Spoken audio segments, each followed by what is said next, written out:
Hey, what's going on, Courtney Travis? It's cold. It's cold. Coming up next in sports, this stuff caused a lot of cancellations, but the Mountaineers were in Texas. It's discouraging for a pro athlete to be out of work, so you can imagine Ahmad's surprise when he got the call to come back to Indianapolis. Hey, what's going on, everyone? It was a cold one outside today here, but in Lubbock, Texas, it was a nice 63 degrees, and that's where we would find the Mountaineers, who took a visit to Texas Tech in a Big 12 matchup. I was there for the beginning of this one, and even before the beginning, you could see the tension on both sides, and they were hyped and ready to go. Rich Lentz. Well, Courtney, you guys are staying warm. I'm seeing some snowboarders over there that I might go join, so I'm going to throw it back to you. It's not many times that an overtime game against a top-ranked team takes a back seat on the storylines, but Virginia Tech did fight the Tar Heels into overtime. Watching this team, you would think most of the people on the court were upperclassmen, but that's not the case. Hey, good evening, everyone. The Mountaineers didn't have any trouble this afternoon with Maryland as they cruised their way to a win. Guys, I'm going to go enjoy some of this game. When we come back, we'll have weather. If you would talk to Ahmad now, he wouldn't be much different from that kid that walked the halls of Graham High School. Although he has 2 Super Bowl rings and has been away from the 2 Virginias for 9 years, he still knows where he came from. Hey man, it's nothing like home, but just to see the young guys coming up, man, you just try to give them all the, just tell them about all the experiences you've had.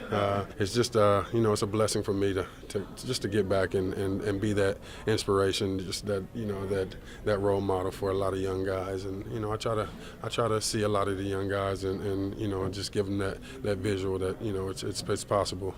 Ahmad was joined on that Graham team his senior year by Paco Jones, H.T. Matthews, and his cousin, Reed Oakes, where they gave themselves a nickname, Boys Across the Tracks.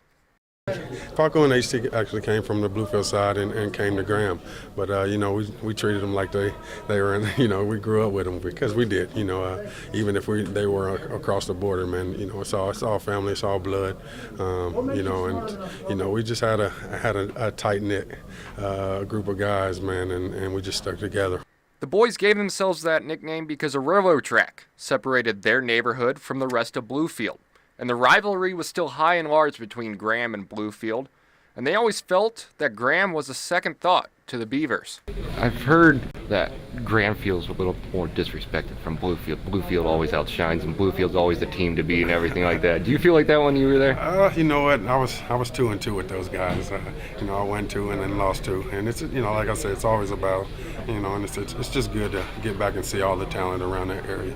The 29-year-old running back used his time back in Bluefield this offseason to spend some time with his family and also talk with the current G-men. It's just fun to be back. I go past the high school, Graham High School, go G-men. I go there and try to talk to the guys and get workouts, get my lift in. And, that family time's important. So when I get a chance, it's just try to get back with my family and friends, and just to get that vibe and get that hunger again, and just to push me.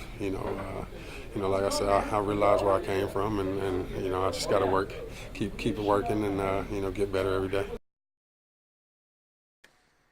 The name might not sound familiar. Welcome the next head coach of your Hokies, Coach Justin Fuente. But he was high on the list of potential replacements for the veteran coach Frank Beamer.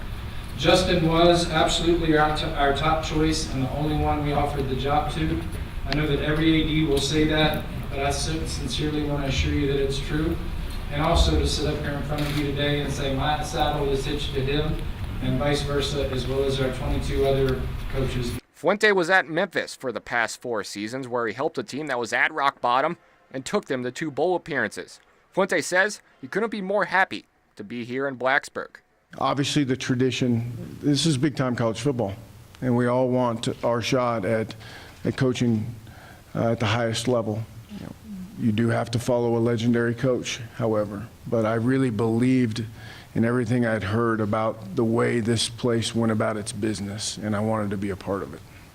When the veteran coach announced he was going to retire, there were a lot of names in the hat for potential replacements. One of those being defensive coordinator Bud Foster.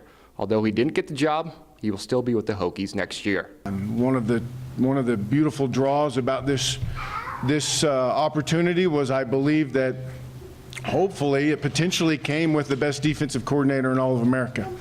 And I'm awfully happy that he's agreed to stay on with us and help us continue what Coach Beamer started. The Hokies still have one more game to play with Coach Frank Beamer, and that will be in the bowl game, which will be announced in the upcoming weeks.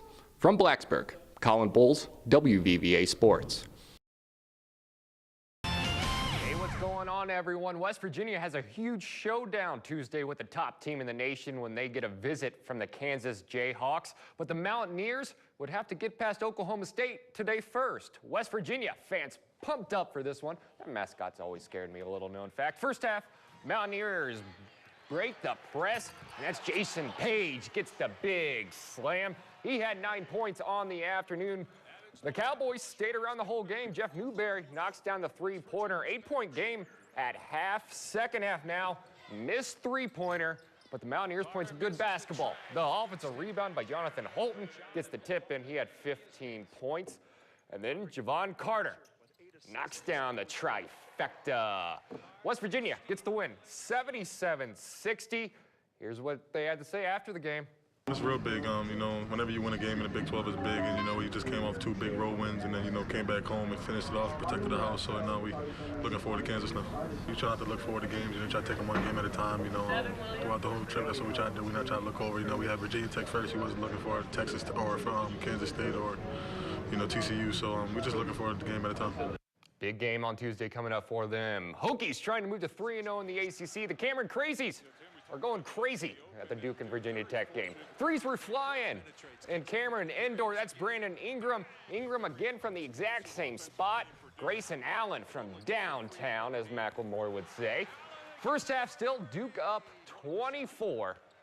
Ingram drives, passes it to Marshall Plumlee, who slams it home. The big fella in on the action.